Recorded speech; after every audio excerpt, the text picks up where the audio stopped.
Let's expand a little bit on percent today by doing some percent of change.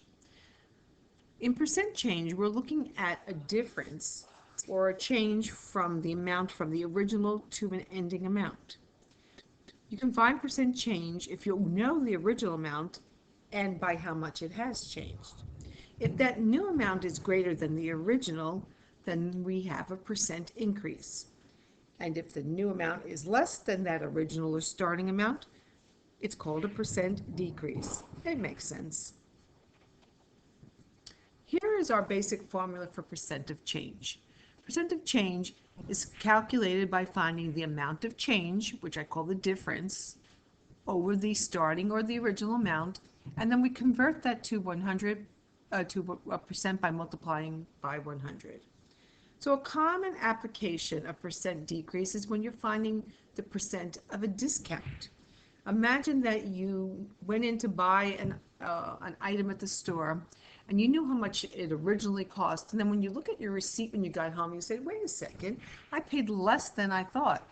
I wonder by how much percent change did I save? Okay, so here's an example. A coat that you want to purchase is on sale. The original amount is $82. When you get to the register and you look at your receipt, you see that you only paid $74.50. What is that discount expressed as a percent of change? And we always will round these answers off to the nearest percent. So let's take a look at this problem. Again, our basic setup is to find percent change. We calculate the amount of change by finding the difference and always dividing by the original amount. Let's start by finding the difference. I know the starting and I know where it ended, so those are the two pieces of information I need. I go ahead and subtract, and then I'll divide by the starting or the original amount. When I do that, I will get a decimal, and again, definitely want to use your calculator when it comes to these types of problems. And then I want to convert this number to a percent by multiplying by 100 or moving my decimal over two places. This is approximately equal to a 9%, and because it's a discount and I'm saving, it's a 9% decrease. They want us to always classify whether it's an increase or decrease. All right, so if I'm getting a discount, the price is going down. Now let's look at another problem. You recently received a raise at work for all your efforts. You were earning $9 per hour, and now you'll be earning $10.80.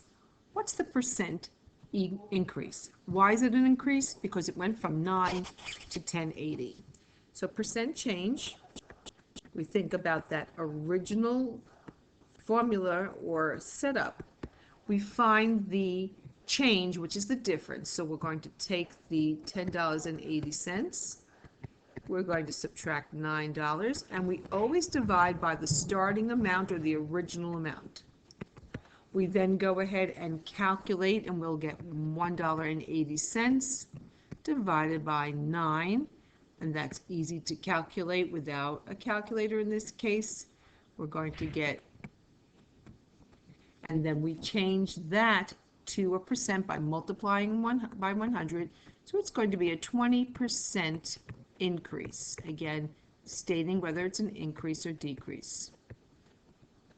All right, find the difference. Always divide by the original or starting amount, whether it's an increase or a decrease.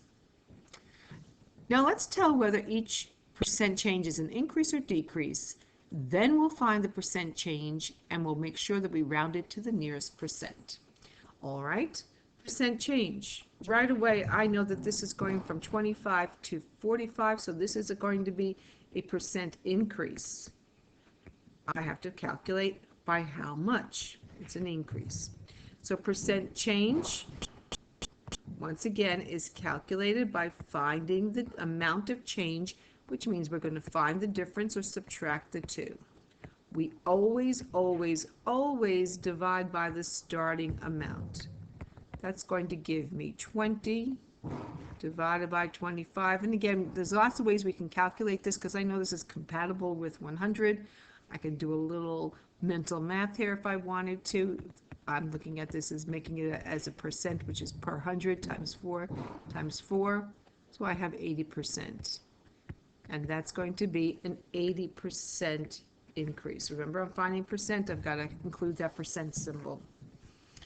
On to my next problem. I'm going from 22 to 21. I started at a higher, went to a lower, so this is going to be a decrease. Let's find the percent of the decrease.